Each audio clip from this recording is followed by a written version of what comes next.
Parastas, Parastas, dai cu noroc? Soro, pomelnicul l-ai scris? L-am scris. Citește-l.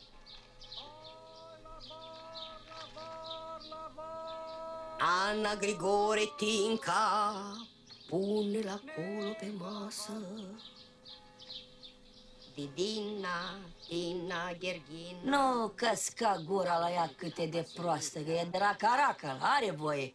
Dar tu ești din Ardeal, nu? Dar voi... Nici față de sluj nu mă scutești de insulte și de... Bălașa Androne. Cu neamul lor. Lasă știe și Zanfiră cât îți poate pielea. Tase Marghioala Ioncică. Ce-ai înșirat toți mitocanii din neamul Tase, dă-i dracu!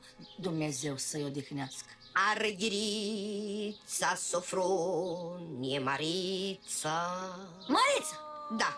În pomelnicul Margaretei, mama Vandei, unde ți-au fost mințele, Soro? Ole, tătică, așa e. Aole, ai dreptate. Ai dreptate că de la stricata aia ni s-a tras toată nenorocirea. Puh! Că nu suntem noi de-alea. Și nu stă în caracterul nostru să blestemăm. Dar i s-ar cuveni praful să se aleagă de ea. Praful și pulberea să dea Dumnezeu și Maica Domnului.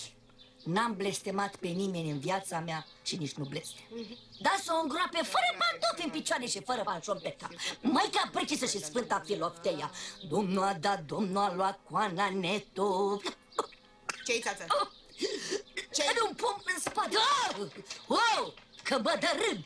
Păi te înnecase tu, și...